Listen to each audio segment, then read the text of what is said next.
जिस अंदाज में प्रधानमंत्री सदन में बोलना शुरू करते हैं, बिल्कुल वहीं से विपक्ष को एक तो मैसेज मिल जाता है, उत्तर मिल जाता है, और आने वाले वक्त की पॉलिटिक्स किस दिशा में जाएगी इसके संकेत भी मिलते हैं। इसीलिए देश ने एक बार फिर ध्यान से सुना कि प्रधानमंत्री ने आज क्या कहा। तो प्रधानमंत्री नरेंद्र मोदी ने लोकसभा में राष्ट्रपति के अभिभाषण पर आज जवाब दिया है।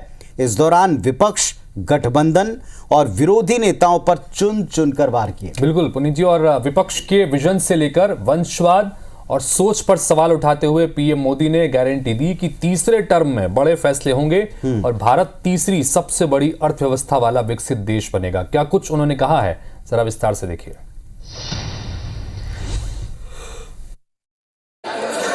देश ने जितना परिवारवाद का खामियाजा उठाया है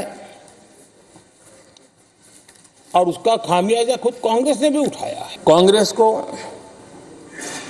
एक अच्छा विपक्ष बनने का बहुत बड़ा अवसर मिला और 10 साल कम नहीं होते, लेकिन 10 साल में उस दायित्व को निभाने में भी वे पूरी तरह विफल गए। कांग्रेस की दुकान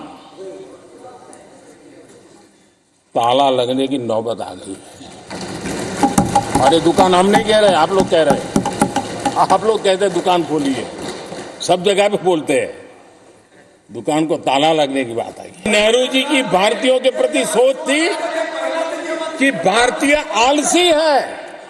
नेहरू जी की भारतीयों के लिए सोच थी कि भारतीय कम अक्ल के लोग होते हैं। इंदिरा जी की सोच भी उससे ज्यादा अलग नहीं थी।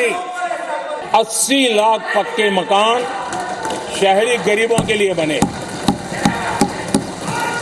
अगर कांग्रेस की जो रफ्तार थी उस प्रकार से चला होता तो 100 साल लगते, इतना काम करने में 100 साल लगते। आदरणीय अध्यक्ष जी,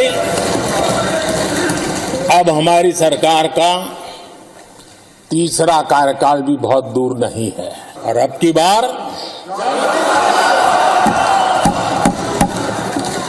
पूरा देश कह रहा है, अब की बार खड़गे जी भी कह रहे हैं, बीजेपी को 370 सीट और एनडीए को 400 पार। मोदी की गारंटी है मेरे तीसरे कार्यकाल में देश दुनिया की तीसरी आर्थिक शक्ति बन जाए।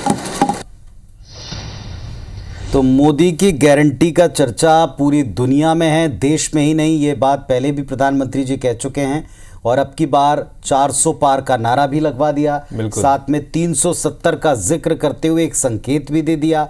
तो इसीलिए हमने कहा कि प्रधानमंत्री जब भी कहते हैं तो इसमें जवाब भी होता है और आने वाले वक्त की पॉलिटिक्स का मैसेज। बिल्कुल, और चूंकि वक्त भी बड़ा महत्वपूर्ण था क्योंकि ये उनके इस दूसरे कार्यकाल का आखिरी सत्र था और लगभग आखिरी बार ही वो सदन में संबोधन कर रहे थे। उन्होंने ये भी कहा कि तीसरे टर्म में हमारी सरकार पक्की है, तो 400 पार के नारे की बात भी कर रहे हैं और जमकर कांग्रेस को निशाने पर लिया है। परिवारवाद के ऊपर भी उन्होंने परिभाषा भी दी और निशाने पर भी लिया। तो विपक्ष और विपक्षी गठबंधन के ऊपर किन आरोपों के साथ में एनडीए जाने वाला है, इस बात का संकेत मिल चुका है और इसीलिए हर प्रदेश में कांग्रेस हो या बीजेपी अपने अपने पक्षों के हिसाब से रणनीति पर काम करे।